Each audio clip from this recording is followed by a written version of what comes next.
Little Reaper here, getting ready to head out to Playas, New Mexico for AMS's newest op, Copperhead. Figured I'd do a little gear review. Now, as you can see over here on my left-hand side, I have my Avengers JPC. Now, it's taken me a while to set this up the way I like it, but it's getting there. Now, of course, it is the JPC. I've made some fake little plates in here for me to keep it a little bit stiff. Down here, I've got my deluxe Molly admin pouch. I enjoy it because it's got space, of course, for my flashlight, dead rag, a couple patches. You know, in here I keep a couple Allen wrenches, and of course that all-important AMS med card. Now when I open it the inside, I usually keep a tablet in here, some markers, and a pen because you never know when you're going to need it. Next to that, got my extra 1911 mags in a Condor pouch. And then my newest addition is, of course, these Phantom Aggressor pouches. Now I carry an M4, and sometimes I carry an MP5 and an AK. This will actually fit all three of those. And another new thing that it fits, of course, is these tag grenades. Now I picked these up at ESR 19 from the guys at Extreme Airsoft. These things are phenomenal. If you have yet to play with these, make sure to pick some up. They're just, all I'll say is, they're a blast. Now on the back side, I've got my IFAK. It's got about 4 or 5 bandages in it in case if one of them gets lost, stolen, dirty, broken, beat up, chewed up by the dog. It's in there. And then last not least, on my back here, I've got my map pack.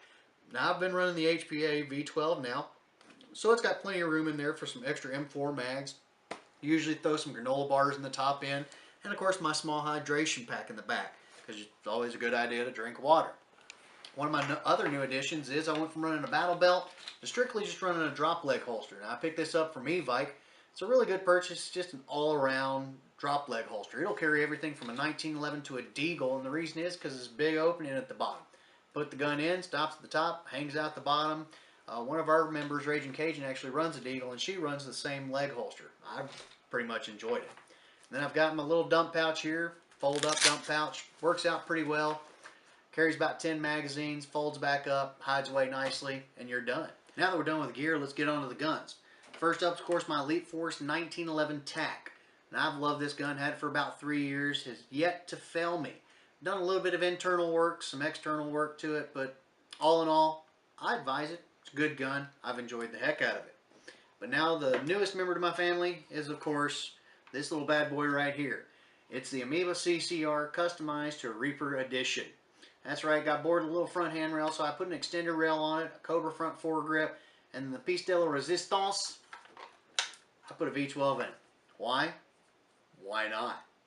Had a little issues with it at ESR. You know, bucking, nub, whatever it wasn't firing right. Came home, said some dirty words, threw it around a little bit. Wife told me to stop, fix it. Stopped, fixed it. Last weekend went to Iron Horse 2, which is put on by Adam Starr and of course TMA Airsoft out here in Texas. Thing shot like a dream. Put some 3.2s, 2.8s through it. Couldn't miss. I mean, it was spot on. Trigger pull every time. Of course, it's that V12, which, gotta love it. The Valken V12 is just, it brought me into HPA and I enjoy it to death. And that's pretty much it. Gear, guns, Reaper, AMS, Copperhead, Playas, New Mexico, UFS with the victory. And all I've got to say to that is, see you on the field.